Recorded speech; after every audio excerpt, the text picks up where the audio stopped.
All right. Today we would like to finish the introduction to data converters. Then we can go ahead for real circuit design. And from the beginning, I would like to introduce DAC, digital to analog converter, and then ADC. All right. There are some other terminologies you need to know for data converter. Here, latency. What is latency? Very simple. For each data converter, when the input arrives, after how much time its corresponding output will show up at the output. That is the definition for latency. Okay, it means the processing time from the input to the output is defined as the latency. Maybe you may guess the longer latency means the less throughput. Throughput means what? How much output you can get during a specific time. That is the definition for throughput, especially how many output per clock cycle. Okay, yeah. So the longer latency, the less throughput? No, not necessary. Okay. And later we will explain. And then dynamic range. Dynamic range means the largest output signal divided by the smallest. Maybe you'll be curious because according to our definition, if you have n base, then the quantization level will be 2 to nth power. So the maximum is, because we always counted from 0. Okay, so the maximum is this one and the minimum is that. Is it true? Oh, ideally it's true. However, in practice it's not. All right. In practice, what is the smallest? It is not usually 1 LSB. Okay. And what is the maximum? Yeah, a little bit, maybe a little bit deviated from this. Anyway, here comes the most important terminology, INL, integral nonlinearity. That is the most important spec for data converters. So again, we consider the ideal ADC. This is the input, that is output code. And for each code, we have its representative value, right? So ideally, here are uniform distributed. There are also uniform distributed. Then we can have a fit 9. Okay? We can have a fitting 9 for such kind of transfer curve. The blue line is the transfer curve. Then the deviation between those two lines, the ideal red line and the blue output line, that is the definition for INL. And we get the maximum for definition. All right, that's it. However, you will be curious, why? We would like to fit the output curve with the red line. Actually, we have quite many definitions for such kind of red line. Okay, the fitting line. For example, to make your life even better, usually we will adopt such kind of green line. All right. For what? To reduce the error for INL. That's it. Okay, it's up to you. So usually we will adopt green line instead of red line for curve fitting. Yeah. And then the other definition actually from our breakpoints, our transition points. All right. And ideally, they are uniform distributed. However, nothing is ideal. For such kind of non-ideal ADC, you will see this is some of the very good example for explanation. All right. Then you can also find the best fitting line for yourself. And then, yeah, get the maximum deviation to be the I and L. That's it. Okay. Yeah, blue line, green, red line, green line, as you like. More than one definition. Yeah, quite many definitions for I and L. Yeah. Okay, for example, we have the endpoint 59. Yeah, that is the beginning and that is the ending. So we get the middle to be connected. That is one way. Okay. And again, we find the maximum. That's it. So you need to always to face the worst case instead the best case. Oh, here it's 0. Oh, sorry for that. Everybody will claim they have some points to be 0, right? It doesn't make any sense. So we, humankind, always needs to face the worst case. So we choose the maximum. From the beginning to the end, what is the maximum deviation? It will be the I and L. So try your very best to squeeze the maximum. Then you will get better I and L. Yeah, anyway, maximum. That is what I would like to show you. And you can see, under such kind of definition, even though the ADC is ideal, its I and L is still not 0. Okay, yeah. So how much you will get for I and L if the ADC is ideal? You can see, oh, that is quite good, right? So in the middle, then you can see positive, negative. That is our hard life. Even it is ideal, right? You still get some I and L, some error instead of 0. No, forget about it. That is really upset. Anyway, anyhow, I'm here to rescue all of you. If you are unhappy with such kind of definition, in theory, if anything is ideal, we suppose it doesn't have any kind of error, right? If you have such kind of logic thinking, all right, we can help. How to help you? You can see, according to the definition of breakpoints, in theory, I mean, in idea, all those needs to be uniformly distributed, right?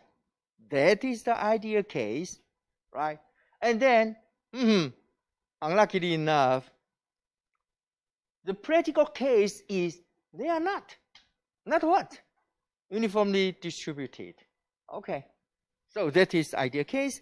That is the practical case. Then we take the deviation. That's it. Okay. Very simple. Right?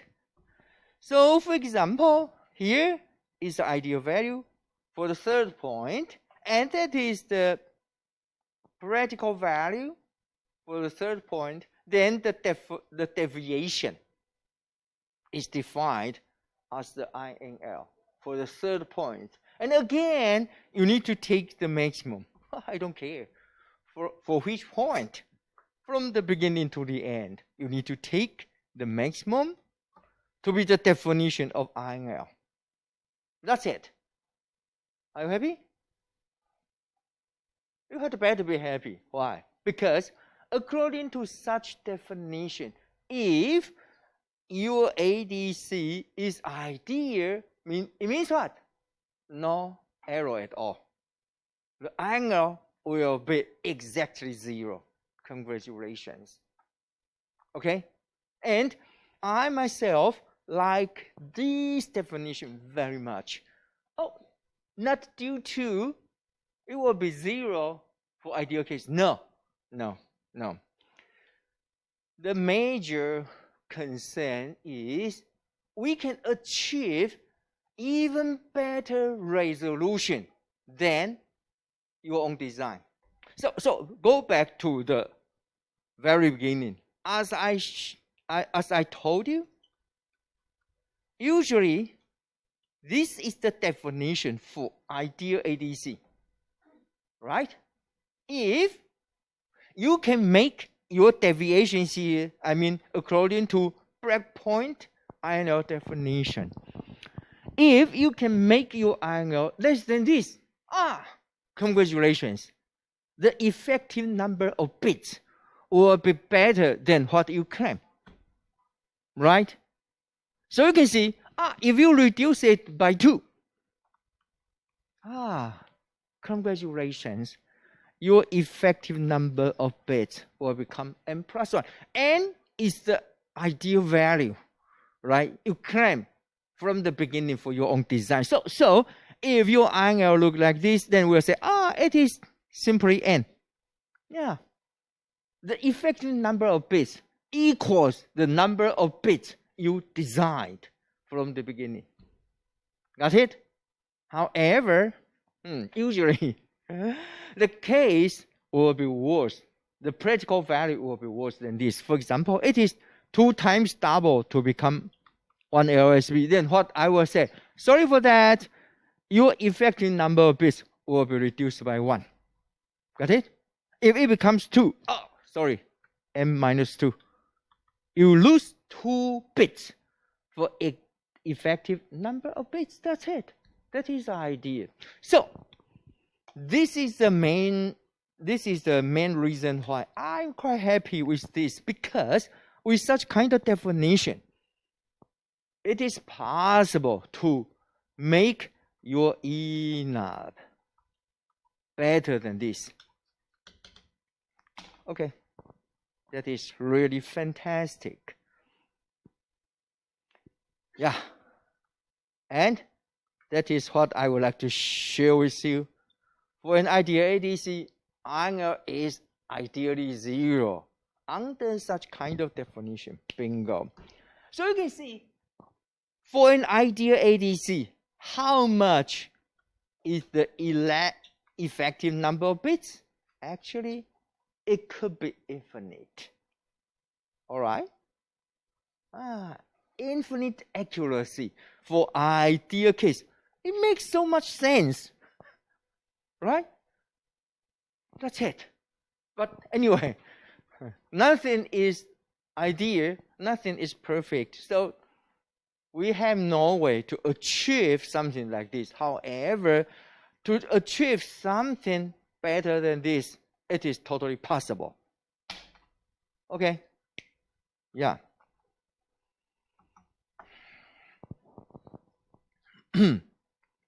For the commercial product, actually, INL is the most important parameter for ADC. Yeah. And how about your on-chip design? The same. INL is usually the first spec you need to check for your data converter design. After that, you can go, that is some kind of static. Okay? That is some kind of static parameter. What do I mean?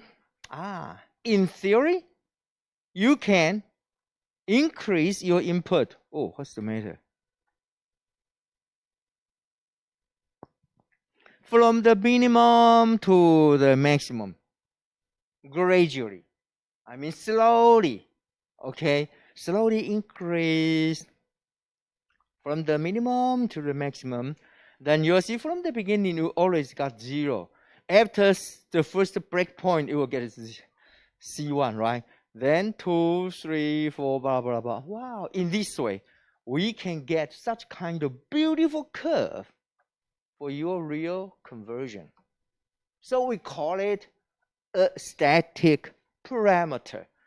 Yeah. In theory, you can increase it as slowly as possible to get the perfect curve for conversion. All right. Oh, and by definition, the beginning and at the end, here and there, we don't care. we don't care. All right? So you only need to focus all those breakpoints inside the full range, not the end points. For those two, we simply, to make things easier to handle, we simply think they are perfect. So iron error and here and there will be 0. Yeah, that is our definition. Okay, only by definition, don't be too happy. Okay, and say, hey, we lose some kind of accuracy for those 2 points. No worries. For example, if you have 10 bits, so it means what? We have more than 1,000 points. Who cares the 2 end points? Forget about it. Okay, good enough. However, even though I told you, the most of the time we spend for such kind of the specification verification, okay, to verify the parameters to be better than your spec, to fit your specifications, it takes a lot of time for such kind of INL simulation. If the N is large, for example, again, 10 bits, it takes a very long time. If you are talking about 12 bits or even more, then it may take weeks to finish such kind of INL simulation. It's really painful. Not only this, but also you need to simulate for 5 corners, and many of the temperature points. It's really troublesome. So for definition, it's quite clear and simple. However, for simulation, it's really messy. It's really hard if, again, N is not small. Yeah. However, if you would like to guess where will be the worst, usually in the middle. Okay?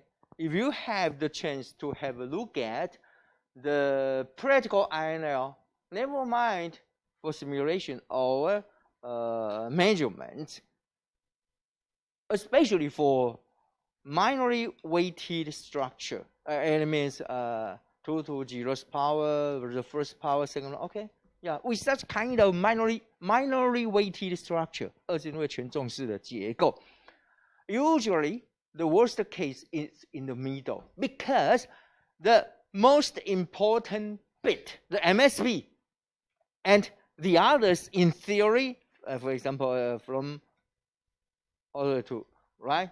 If you sum all the LSB bits up, in theory, it will equal to the MSB, right? So if you change from 0, 1, 1, 1, 1, 1, 1, 1 to 1, 0, 0, 0, 0, 0, in theory, the deviation, the difference will be only 1 LSB, right? However, according to minorly weighted structure, sorry for that. Don't expect you sum the LSB up to become your MSB. No, there will be a huge difference, huge mismatch here. So the deviation usually is much larger than 1 LSB. I mean in magnitude, positive or negative. Okay, ideally that is for the MSB equals 0, MSB equals 1, right? But if the deviation between MSB and the other LSB bit much larger than positive 1 LSB, it will look like that. Much less, it will look like that. Okay? Got it? They won't be such continuous. No. Much larger than positive 1, much smaller than negative 1. Okay. So you will get such kind of ooh. Okay? Or ooh. Alright? So after fitting, you will have something very similar to wow. That is in the middle. Okay. That is for how can I say? The LSB is much smaller than negative 1 LSB. You will have a huge jump in the middle. Similarly, how about, so that is for the middle range, the midpoint, and the second most, that is usually the most, okay? And where will be the second most? Here and there. So again, what is the contribution? The second bit to MSB. It means it dominates, right? It makes the most impact here. And then, yeah, the impact is here and there. Got it? That is the usual case for minorly weighted structure. So, if you would like to check, because I told you, you need to do your very best to squeeze, to minimize the INL. So you had better check the maximum point. Where to check? Usually in the middle. Okay? In the middle. Anyway, if you would like to reduce your INL, to some specification, and according to a good enough yield, it takes a long time. Okay, it takes much of your effort to make it. And then we go for the terminology I mentioned again and again. So it's supposed to be that is the secondary important parameter, ENAB. Okay, ENAB means effective number of bits. Yeah. So allow me to show you. Here are two examples. The blue line for 3-bit. And, that is, what kind of line? The purple line or something? Oh, yeah, I don't care. Yeah. That is for 5. Okay. And we say, hey, which one is better? Because this is 5 and that is only 3. So, in theory, we always expect the performance of 5-bit ADC better than 3-bit, right? But, according to linearity, all right. Go back to INL, right? Why? We focus very much on non-linearity. It means what? We would like to have as good linearity as possible. So what is the definition for linearity? Again, y equals ax. That is what we expect. To convert from this domain to that domain, from this domain to that domain, we hope to keep the linearity, right? So in theory, you will have a very good straight line. That is what we expect. However, nothing is perfect. After conversion, you will get something like that. You get some kind of non-linearity, right? So for INL, we take the maximum deviation from the ideal value to the practical value. That is the definition for INL. Okay, anyhow, go back to the root. What do we want? Linearity. Okay, and linearity means what? It had better be a straight line. That's it. That's it. So, use your own eye. Use your own eyes to judge which one is better according to linearity. Here is for the 3-bit. There is for the 5-bit. Without any doubt, according to linearity, the 3-bit case is better than the 5-bit case, right? Okay, that's it. So, that is the idea for ENAB, effective number of bits. If you would like to sell data converter chips to the other companies, or you would like to buy data converter chips from the other companies, right? How much money it deserves? Linearity, right? The better linearity, the higher price.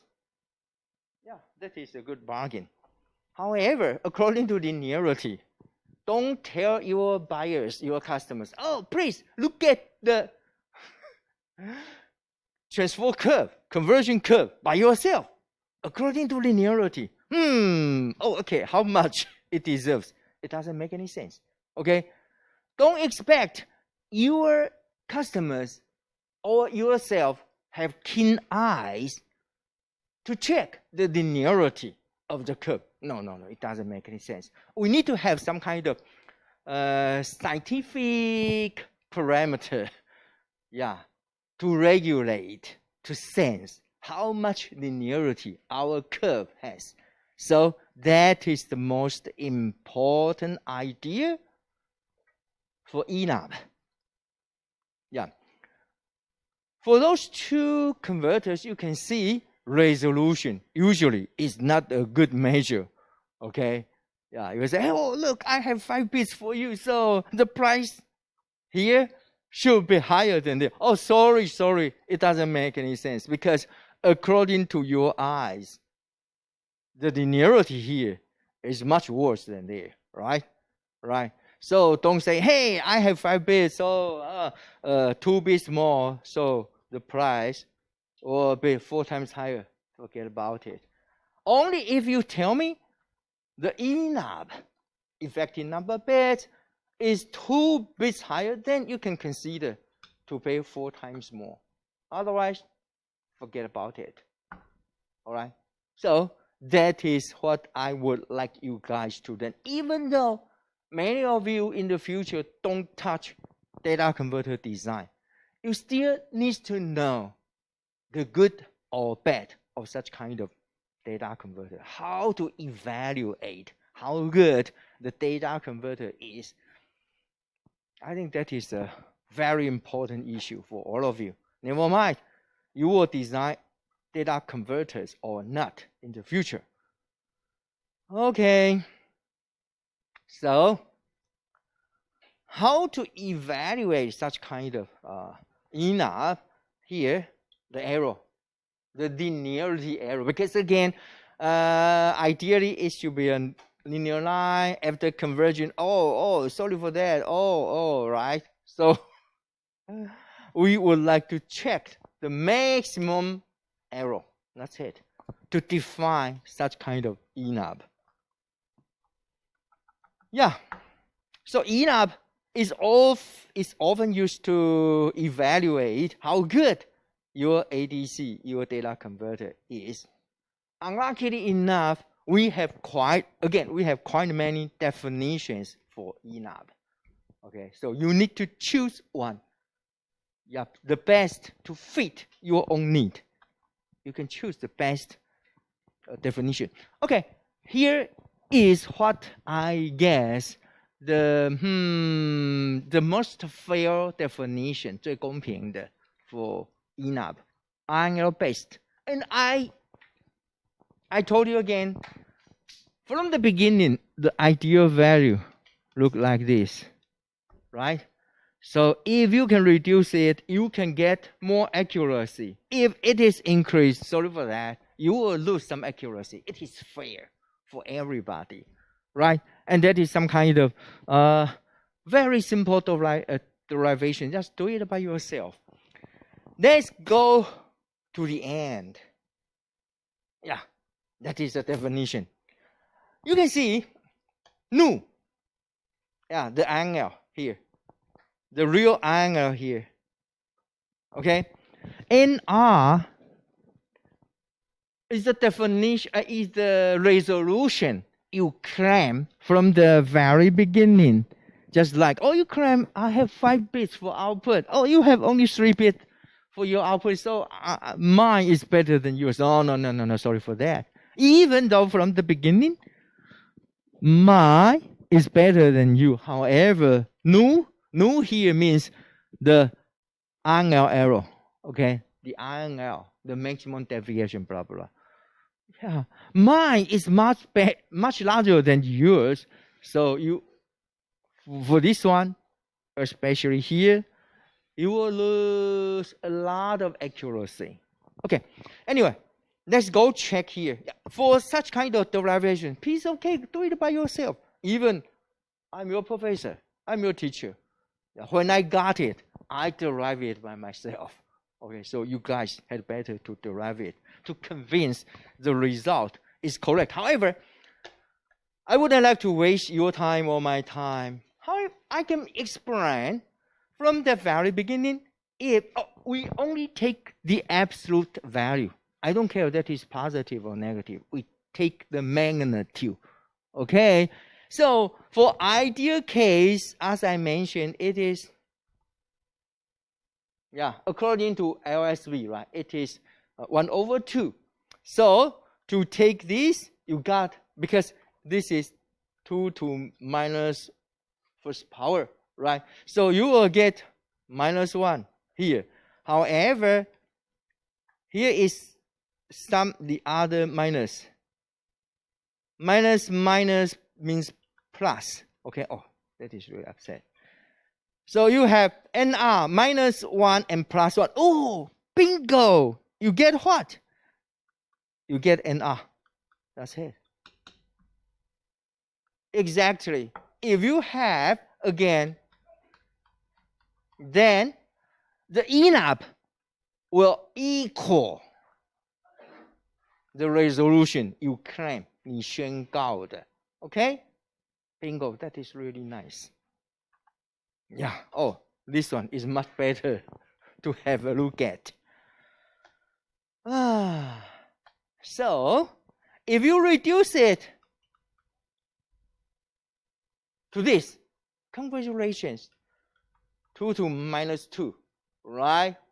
So congratulations, here you are +2. Wow, you get -1 +2. That is what I told you. If you reduce your error by 2 times, you get 1 more bit. Okay, 4 times, you get 2 more bits. That's it. Do your very best. Okay? That is the power of such kind of angle-based ENAP. And it will help you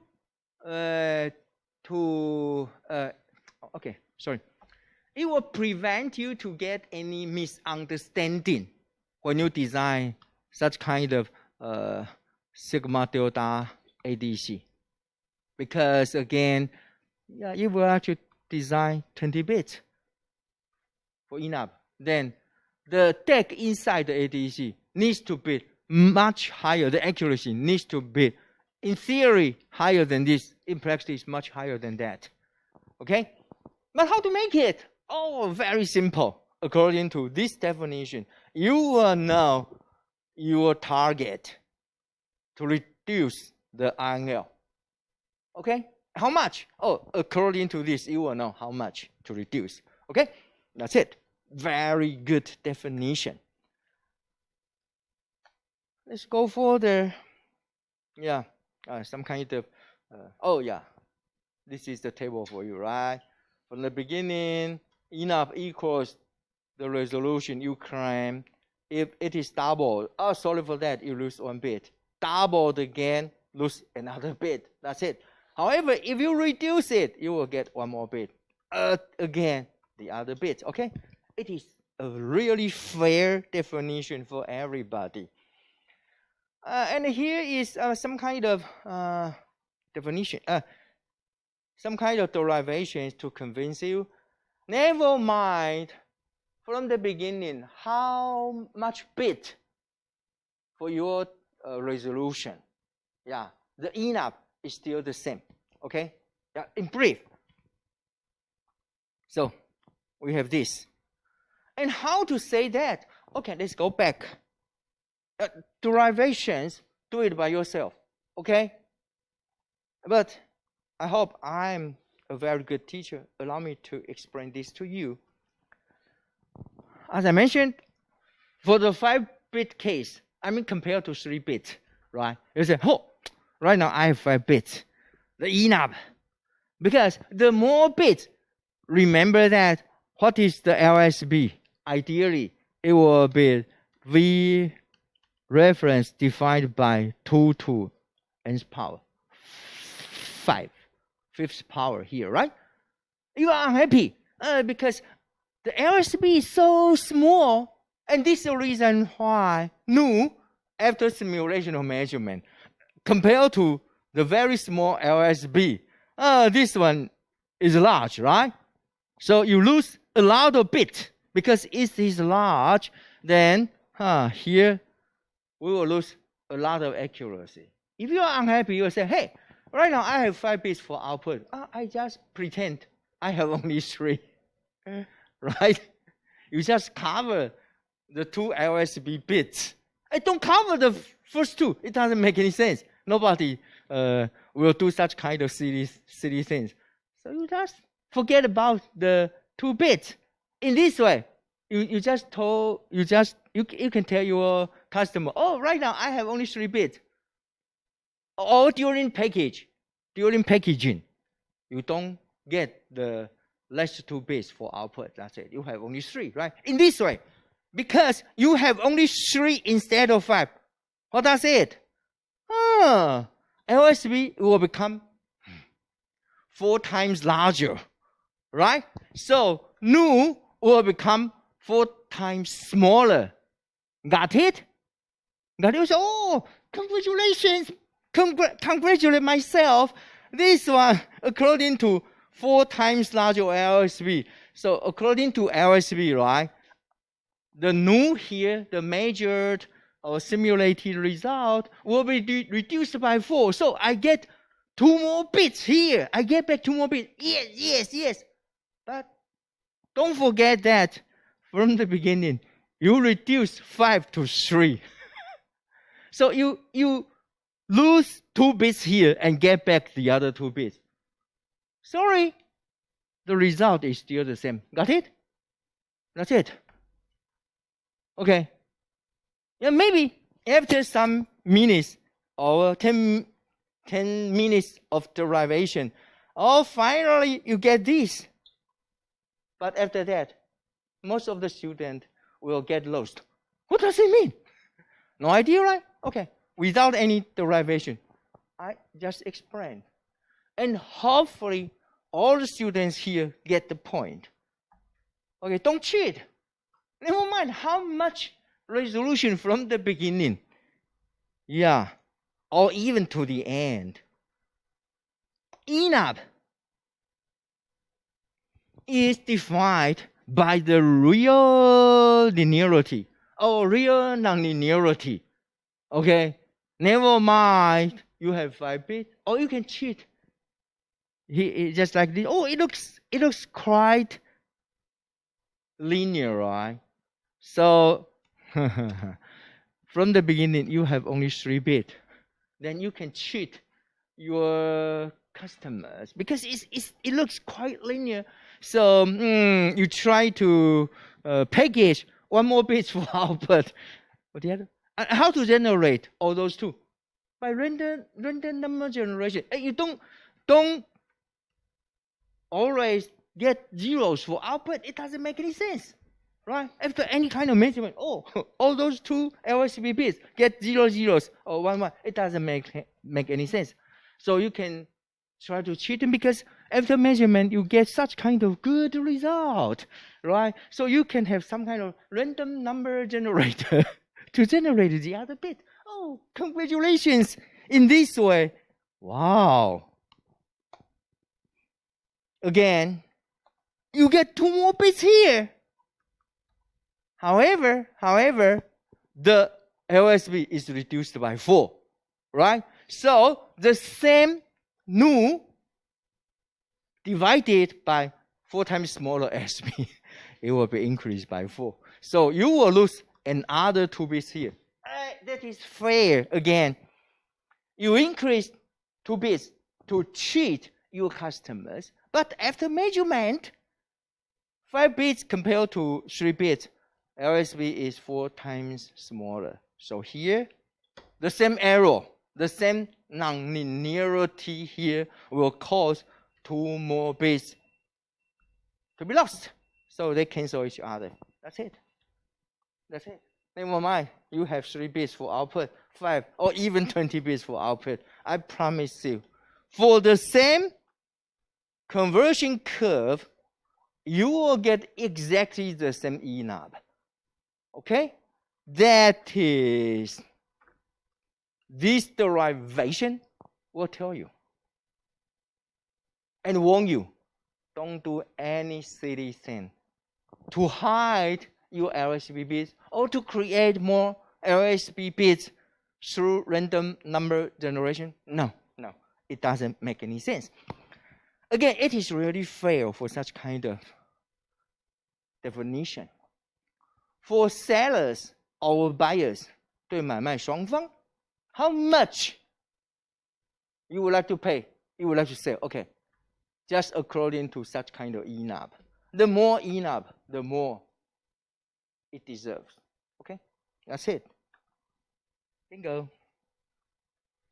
All right, that is what I will tell you. Some kind of derivation is your own responsibility. Then we go for the other one, DNL. Not so important, but usually they are measured in pair. Okay?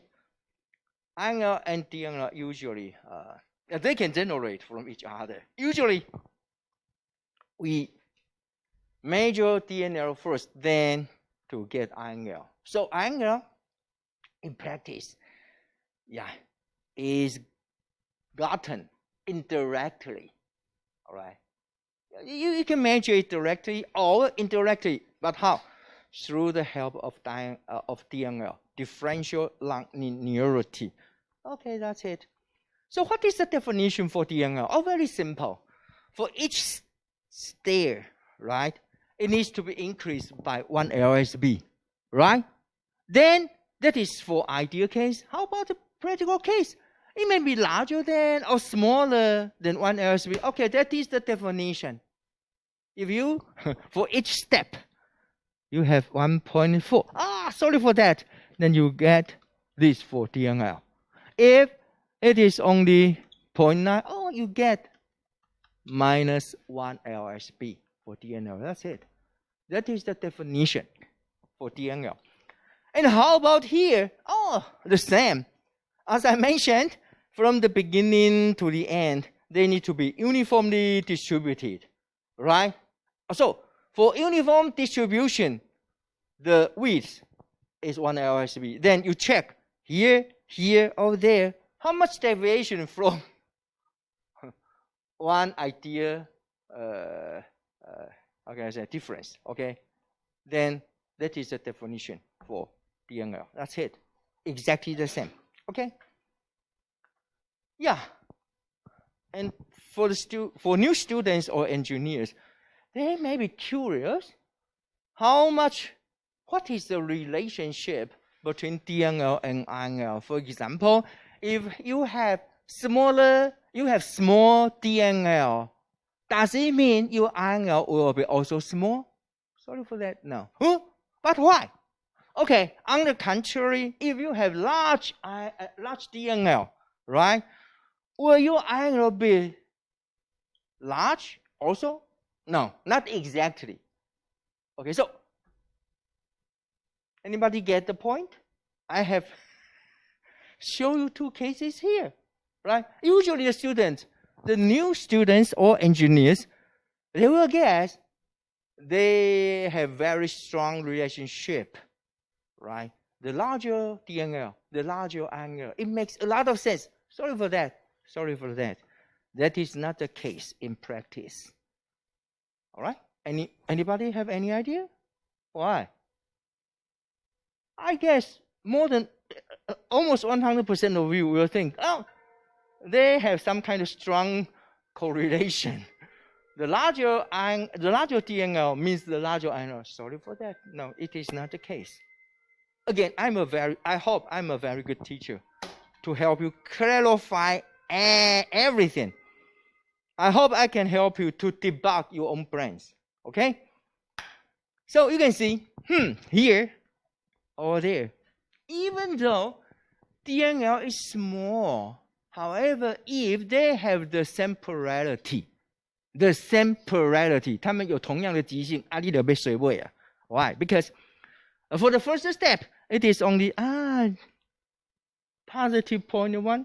So small. Are you happy? How about the second one? Again. It's also small, but according to accumulation. Okay, allow me to show you where is the accumulation. okay. Too far away. Just like this. What is DNL? For such kind of stairs, right? For each stair, it has a fixed height, right? In theory, the height should be fixed. I mean the same for all the stairs, right? So what is the definition for DNL? Very simple, very simple. Yeah, because the value, if we have 1 unit for the height, more than that or smaller than that, that is the definition for DNL for each stair. Larger than 1 or smaller than 1, that is the definition for each stairs, right? Okay, and now what is INL? If I am here, for example, I'm here. So what is the integral? That is also a very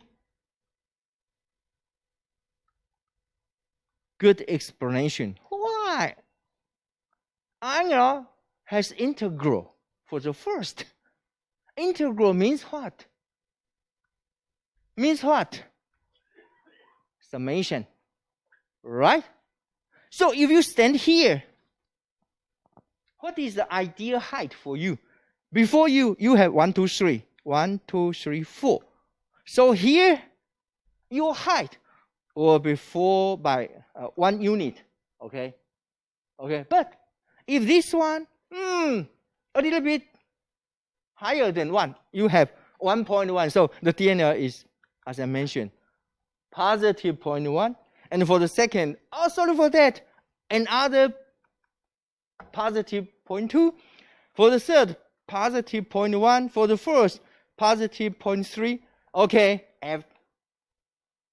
after you accumulate, 你把它累加. So how much deviation here for you? You need to sum them up, right? That is the definition for integral. Got it? So, again, just imagine you are here. How much angle you will get? Very, very easy. The summation of DNL before you, okay? Summation of DNL to become angle before you. And what you will be afraid, even though for each stair, the deviation, the error is not so much, but they are all higher, means positive. They are all higher, then you will accumulate the DNL to make a huge INL if they have the same polarities. Got it? Bingo. That's it. Piece of cake. All right.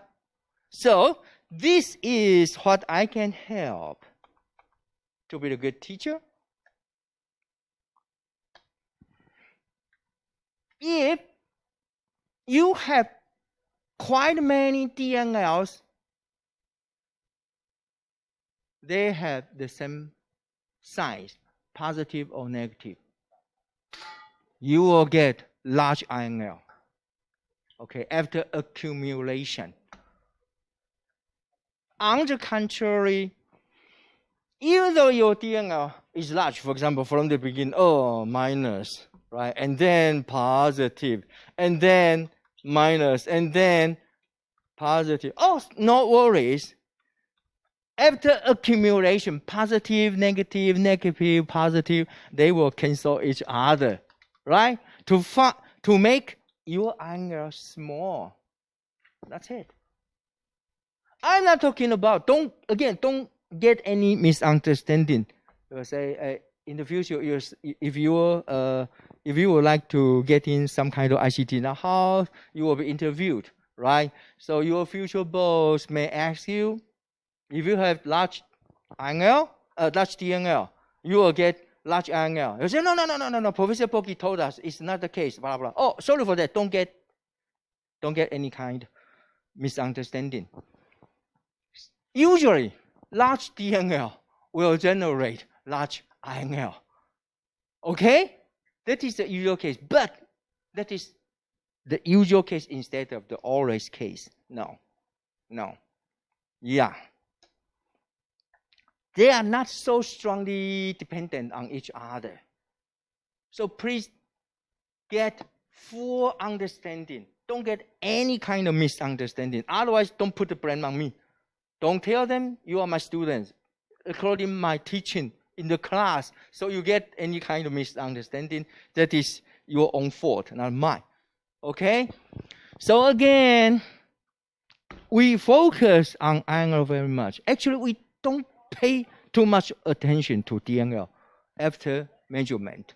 However, as I mentioned, if you would like to reduce your angle, you had better make what? According to accumulation, error accumulation, you had better to get different size for neighboring DNLs.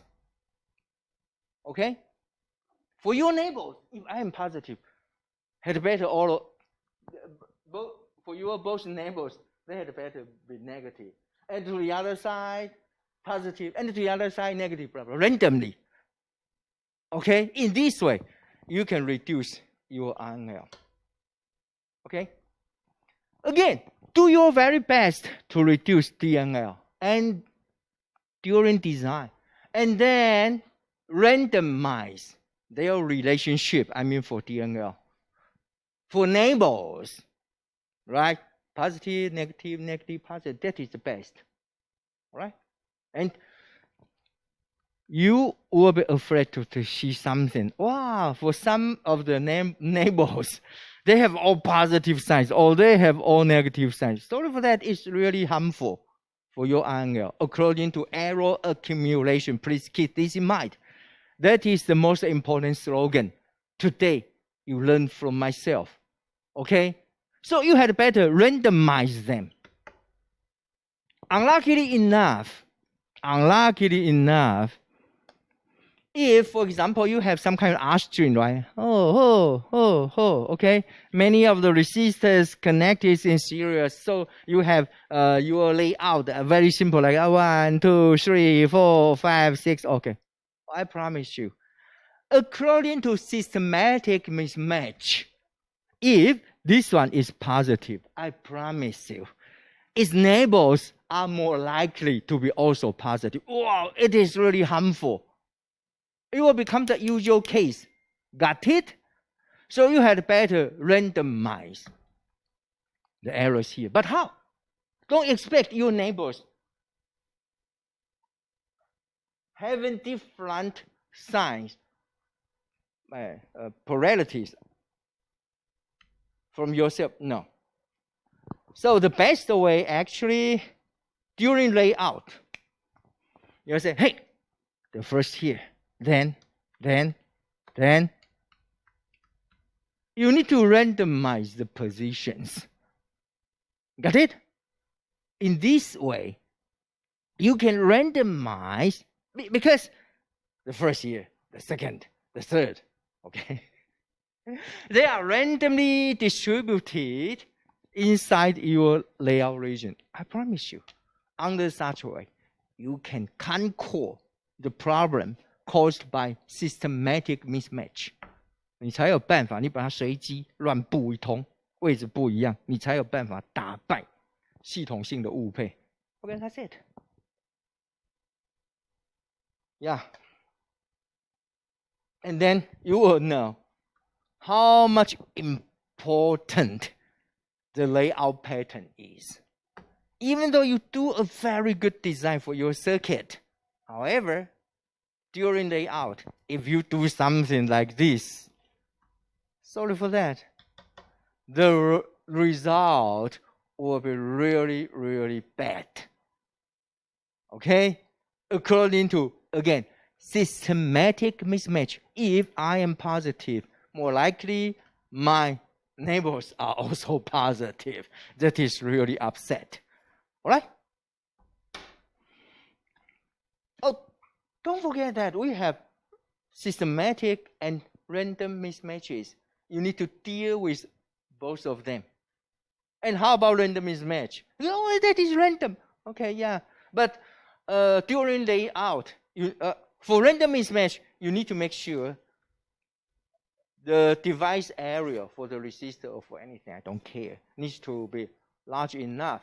So after that, you can reduce your random mismatch to some minimum. Yeah, don't expect you will get 0. No. To reduce the random mismatch to some proper limit. And after that, you need to deal with systematic mismatch. And this is what I am talking about. After you reduce your random mismatch, yeah, to a good enough level, then you need to deal with this. No, this is quite bad for layout. Okay?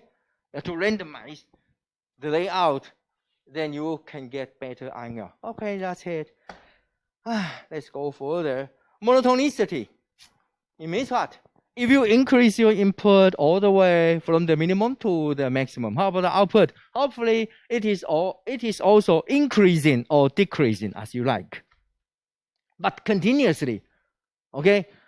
We hate to have something like this. From the beginning, it is increasing, then decreased, and then increased. Oh, that is really upset. Then, under such kind of condition, you will violate monotonicity, 单调性. Okay? So, we hope our output according to your input will be monotonic. Okay, 单调的. If you are increasing, I'm also increasing. Or decreasing, I don't care. All right? If it looks like this, it's still okay. No worries. It still fits the requirement for monotonicity. That's it. Maybe you will say, hey, piece of cake. No. It is not any kind of piece of cake. If the bits, the number of bits, I mean your resolution, is high, then it's almost something like mission impossible to preserve such kind of monotonicity. Keep this in mind. Okay? Especially for minorly weighted structure. Usually, you cannot make it for monotonicity. And the other issue is missing code. Missing code means what? Some of the output code is missed. Never mind where you are. What is the input? Never mind. You always don't see any output code for 4, for example, right? Then you miss this code. So for ADC, usually for commercial products, if you hate this condition, then for the special, usually on the first page to the top, they will highlight many of the very important parameters. First of all, angle, how much power consumption, how much ENAB, blah, blah, blah. And sometimes they will say, no missing code ensured, promised. Then you will be happy. All the codes will be available to your output. Got it? If you cannot find such kind of keywords, no missing code, sorry for that. It means what? Usually, it means some code will be missed. Okay? That's it. That is the ugly truth. Only if they highlight no missing code. Otherwise, definitely it will happen. Okay. Yeah, however, for this case, it looks good. Why? Because, I mean, according to missing code, 0, 1, 2, 3, 5, 4, 6, 7. Oh, everybody happens to the output. So according to such kind of definition, you don't have missing code, right? Oh, even though in theory you don't have missing code, but in practice, it's really upset, right?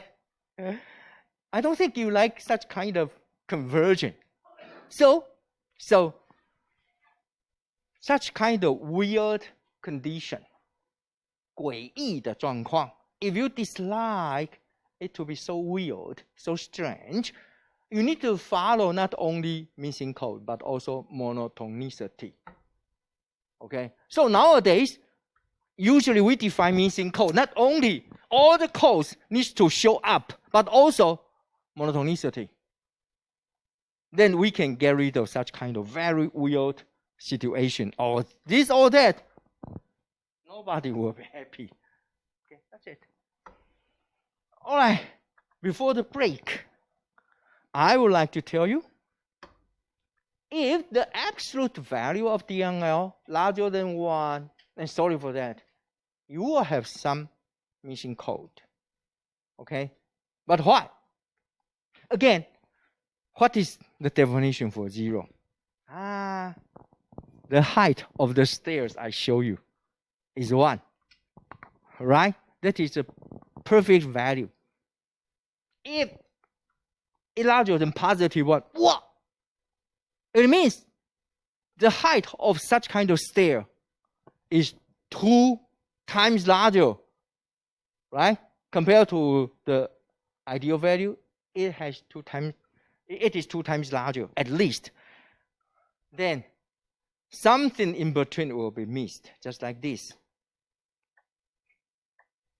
If they are uniformly distributed, or 1, 1, 1, 1, 1, but one of the stair is 2 units larger, then the breakpoint inside such kind of huge stair will be missed. Okay, that's it. Actually, it's really hard to prove it in theory, but hopefully, again, through my good enough explanation, you will get the point. Okay, that's it. All right.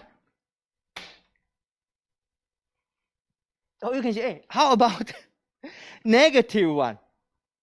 It means 0, right? So the code will be missed. That's it. Got it? Never mind, it is positive 1 or negative 1. But you cannot get even smaller than this. The minimum for TNL is -1. No width.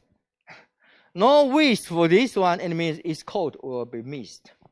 Yeah, piece of cake. Okay, by explanation. All right, hopefully, again, today I need to finish such kind of brief introduction, then go for deck design.